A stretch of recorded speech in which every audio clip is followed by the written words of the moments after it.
Hello student, स्वागत है आप सभी का हमारे यूट्यूब चैनल में। देखिए, एक और धमाकेदार वीडियो लेके आ गए हैं। प्रीवियस ईयर पेपर की सीरीज में हम आज इसका पार्ट 3 करने वाले हैं, जो रहेगा मैथ्स के सॉल्यूशन को लेके। इस वीडियो में इसके बाद एक और वीडियो आएगी जिसमें मैथ्स के पूरे क्वेश्चन कंप्लीट कर दिए जाएंगे। छोटी छोटी वीडियो के थ्रू हम लोग सिलेबस को कवर करने की कोशिश कर रहे हैं और समझने की कोशिश कर रहे हैं कि डीएलएड का पैटर्न रहता क्या है। आपको इससे आपका जो है थोड़ा बहुत कॉन्सेप्ट क्लियर हो जाएंगे कि किस तरीके के क्वेश्चन डीएलएड में पूछता है, क्योंकि सिलेबस आपका डिटेल में नहीं दिया गया है। स्टार्ट करते हैं। क्वेश्चन नंबर 126 है, दी गई आकृति में दी गई आकृति में बी डी एफ एच क्रमशः ए सी सी ई जी और जी ए के मध्य बिंदु है। छायांकित भाग का क्षेत्रफल ज्ञात कीजिए यदि ए जी ई एफ का क्षेत्रफल 100 सेंटीमीटर स्क्वायर हो। ठीक है, अब हमें दे रखा है एक स्क्वायर दे रखा है, ये इसका जो वर्ग दे रखा है, इसका जो क्षेत्रफल है 100 सेंटीमीटर स्क्वायर है। तो 100 से हम सीधे सीधे समझ सकते हैं कि ये जो है 10 सेंटीमीटर की इसकी भुजाएं होंगी, क्योंकि एरिया निकालेंगे तो 10 × 10 करेंगे तभी 100 आ रहा होगा। ठीक है, क्योंकि ये वर्ग के फॉर्म पे है। अब देखिए, अगर ये 10 है तो ये मध्य बिंदु दिए गए हैं ये। ठीक है, ये 4 मध्य बिंदु दिए गए हैं, तो इसका मतलब ये है कि ये इसके क्या है, मध्य बिंदु हैं जो 5-5 सेंटीमीटर की लाइन बनाते होंगे। ठीक है, ये 5 होगा, ये 5 होगा, ये भी 5-5 सेंटीमीटर अलग अलग सेंटीमीटर के होंगे। ठीक है, 5-5 सेंटीमीटर के। अब हमें निकालना क्या है, तो कलर्ड फुड एरिया का क्षेत्रफल निकालना है। अगर हम इसकी बात करें, ठीक है, ये 4 ट्रायंगल बन रहे हैं इनके बीच में। ठीक है, तो ट्रायंगल से इसका छायांकित भाग का क्षेत्रफल निकालेंगे।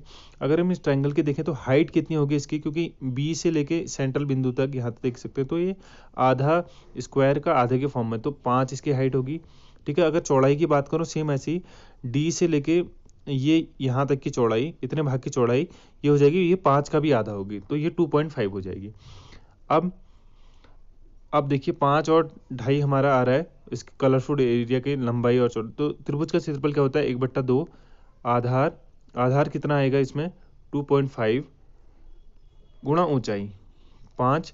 अब देखिए ऐसी कलरफुल एरिया कितने हमारे पास, 4 हैं, तो इंटू 4 कर देंगे।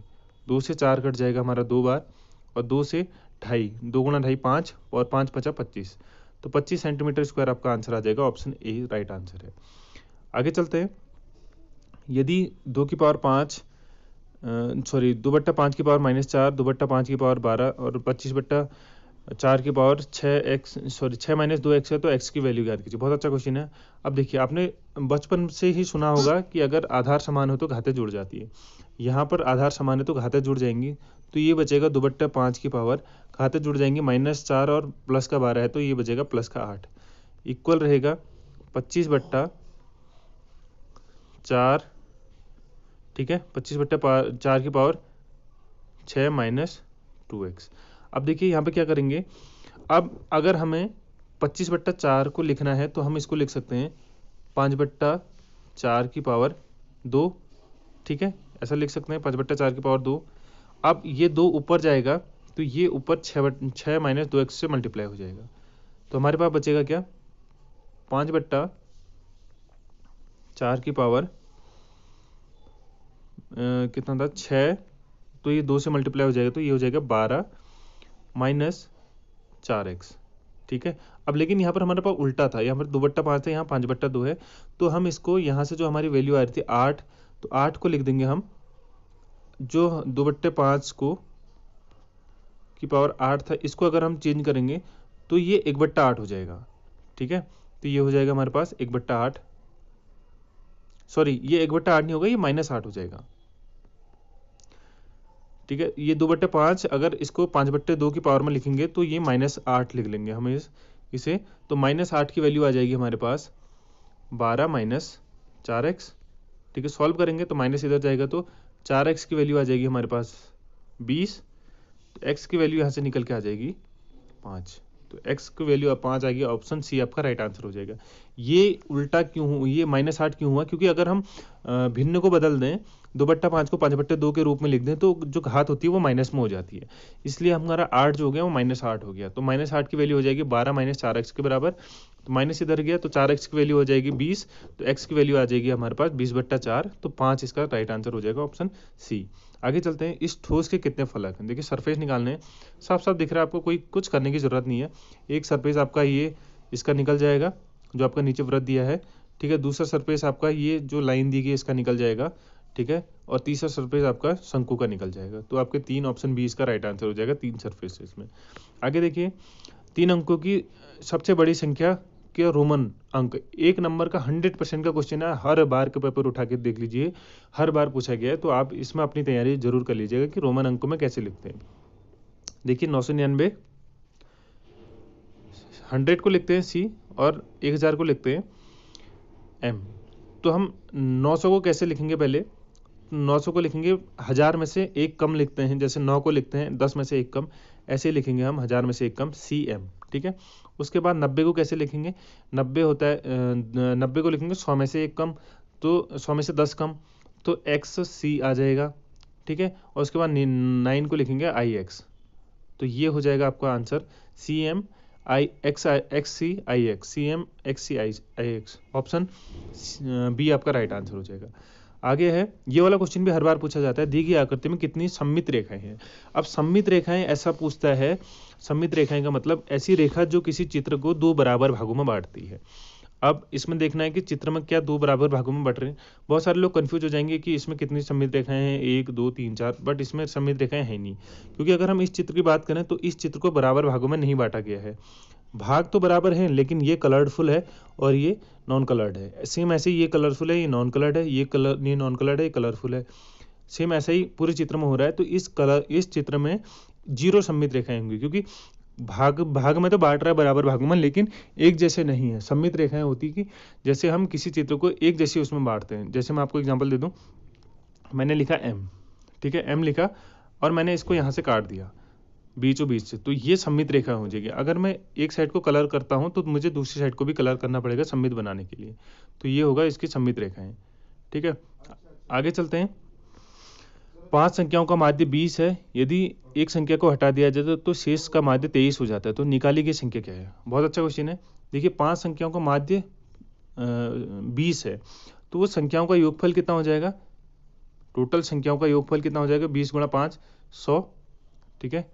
तो संख्याओं का योगफल हो जाएगा आपका, पहली 5 संख्याएं हैं उनका योगफल हो जाएगा हमारे पास 100, और उसके बाद एक को हटा देने पर 23 माध्य हो जाता है। तो 23 संख्याओं का योगफल कितना हो जाएगा? 23 गुणा 4, 4 12 की 2 हासिल 1, 4 दूना 8 1 9, 92।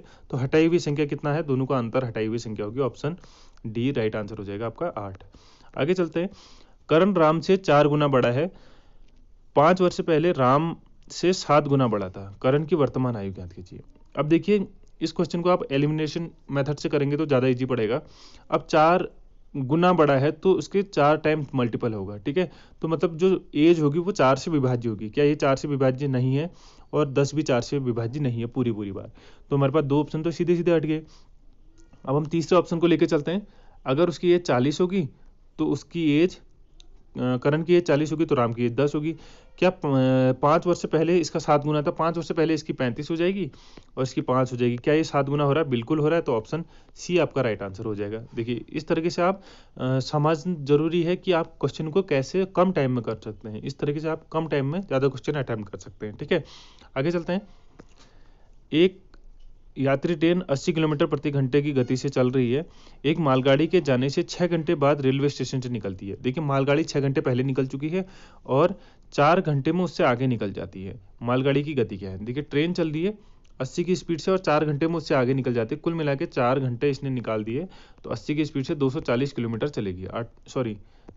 332, 80 गुणा 4, 332 किलोमीटर चलेगी, ठीक है। अब लेकिन जो मालगाड़ी चली थी वो 6 घंटे पहले चली थी और 4 घंटे बाद मिली। तो टोटल टाइम कितना लिया मालगाड़ी ने? 10 घंटा लिया। तो 332 बट्टा 10 करेंगे तो हमारे पास 32 किलोमीटर प्रति घंटा मालगाड़ी की स्पीड निकल के आ जाएगी। ऑप्शन ए आपका राइट आंसर है। आगे चलते हैं।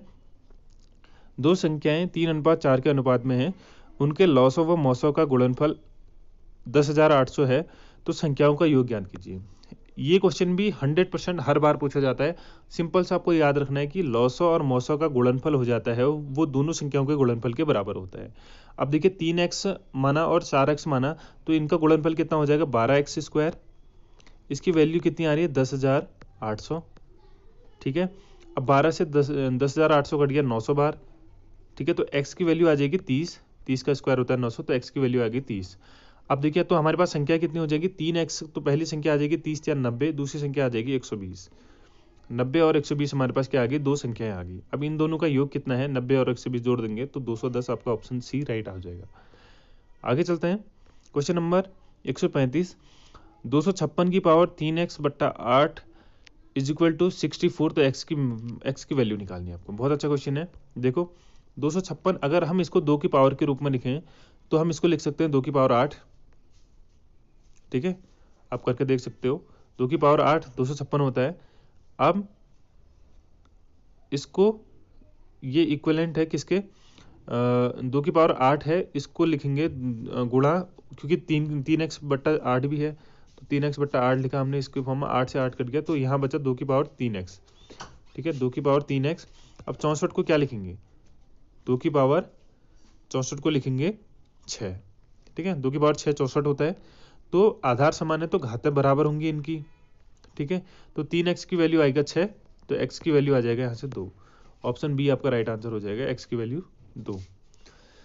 12 पुरुष और 15 महिलाएं, देख लीजिए यहाँ पर आप अच्छे से देख लेना, या है या और है, ठीक है। 12 पुरुष या 15 महिलाएं एक कार्य को 20 दिन में करती हैं। 4 पुरुष और 5 महिलाएं इस काम को पूरा करने में कितना समय लगाएंगी। देखिए 12 पुरुष अगर 20 दिन में करते हैं तो एक मेल कितने दिन में करेगा इसको, 12 दूना 24, 240 दिन में करेगा। और 15 महिलाएं 20 दिन में करती है तो एक फीमेल कितने दिन में करेगी, तो ये करेगी आपके 300 दिन में, ठीक है। 24 240 और 300 दोनों का एलसीएम ले लेंगे, 1200 एलसीएम आ जाएगा। 24 पंचे 1200, 240 पंचे 1200 सॉरी, और 300 चक्को 1200, तो इफिशियंसी निकल के आ जाएगी 5 और 4 की। अब क्वेश्चन हमसे कह रहा है कि 5 इफिशियंसी मेल की है और 4 इफिशियंसी फीमेल की है। क्वेश्चन कह रहा है कि 4 पुरुषों को, देखिए एक पुरुष की इफिशियंसी 5 थी तो 4 पुरुषों की इफिशियंसी आ जाएगी 20, और 5 महिलाओं, एक महिला की इफिशियंसी 4 थी तो 5 महिलाओं की इफिशियंसी आ जाएगी 20। तो दोनों की अगर 4 महिला और 5 पुरुष इस काम को करने में कितना समय लगेंगे, एक दिन की इफिशियंसी आ जाएगी इनकी 20 40। टोटल काम था हमारे पास 1200, 40 को 1200 को 40 से डिवाइड करेंगे, ऑप्शन सी आपका राइट आंसर आ जाएगा 30 दिन। आगे चलते हैं, 3 ये सिंप्लीफिकेशन का क्वेश्चन है, ठीक है। अब देखिए इसको सॉल्व करेंगे। सबसे पहले अंदर से खुलना शुरू करते हैं। तो 2 + 8/13, 2 को लिख देंगे हम 26/13, तो 26 और 8 हो जाएगा हमारे पास 34/13, ठीक है, कोई दिक्कत नहीं है, इसकी वैल्यू आ जाएगी हमारे पास 34/13। अब भागा है 4 - 2, तो 4 - 2 2 होता है, तो 2 भागा है तो हम इसको उल्टा कर देंगे, तो यहाँ पर हो जाएगा 2, इसको हम लिख सकते हैं 2 गुणा, अब हमारे पास 34/13 आ रहा था तो हम इसको 13/34 लिख सकते हैं, ठीक है। भागा को अगर हमने भिन्न के रूप में बदलना है तो हम उसको गुणा में कन्वर्ट करके उसके भिन्न को ऊपर नीचे कर देते हैं, तो ये हमारे पास बचा 13/17, ठीक है। अब उसके बाद इस वाले पोर्शन में देखेंगे तो 8 - 3 3 बचता है, और बाहर भी भागा के रूप में 3 था, तो 3 भागा 3 हमारे पास कितना बचेगा, 1 बचेगा, तो 1 का मल्टीप्लाई हो जाएगा अंदर 13/17 में, तो ऑप्शन ए हमारा राइट आंसर हो जाएगा 13/17। आगे देखिए अंतिम क्वेश्चन है इस वीडियो का। 3 संख्याओं के वर्गों का योग 116 है और उनका अनुपात 2:3:4 है, संख्याएं हैं। अब देखिए अगर कोई ध्यान से देखेगा तो आपको ये दिखेगा कि कुछ संख्याएं इसमें 2:3:4 के अनुपात में है नहीं, ठीक है। जैसे आपका पहला ऑप्शन है और दूसरा भी, तीसरा भी है 2:3:4, 3 दूना 6, ये देखिए आप दूसरा और चौथा ऑप्शन आपका 2:3:4 के अनुपात में है नहीं, तो हमारे पास ऑप्शन बचे पहला और तीसरा। अगर पहले का स्क्वायर करेंगे 2 दूना 4, 3 3 9 और 16, 9 और 16 25, 25 और 4 30, तो इनका योग 30 हो रहा है, नहीं हो रहा, तो ऑप्शन सी ऑटोमेटिक ठीक हो जाएगा, करके देख लीजिए, ठीक है। 4 चौको 16, 6 छक्का 36 और 8 8 64, 64 और 36 होता है 100, 100 और 16 116, ऑप्शन सी आपका राइट आंसर हो जाएगा 116। तो इस तरीके से आप एलिमिनेशन मेथड का यूज करके, क्योंकि रेशियो दिया है तो नीचे के ऑप्शन भी रेशियो में होनी चाहिए, 2:3:4 के फॉर्म में है ही नहीं नीचे के रेशियो, ठीक है। तो इस तरीके से आप एलिमिनेशन मेथड से इजीली क्वेश्चनों को कम टाइम में कर सकते हैं। ये थी आज की वीडियो जिसमें हमने 13-14 क्वेश्चन देखे थे, इसका अंतिम पार्ट आएगा, 12 क्वेश्चन बचे हैं अगली वीडियो में। अगर वीडियो पसंद आए तो वीडियो को लाइक करिएगा, शेयर करिएगा उन दोस्तों के साथ जो डीएलएड की तैयारी कर रहे हैं। थैंक्स फॉर वॉचिंग, मिलते हैं नेक्स्ट वीडियो में, तब तक के लिए बाय। और हाँ, एक चीज़ और अपडेट थी। अगर आपने हमारा टेलीग्राम ग्रुप ज्वाइन नहीं किया है तो लिंक जो है डिस्क्रिप्शन में है, वहाँ से जाके हमारा टेलीग्राम ग्रुप ज्वाइन कर सकते हैं। Thank you so much.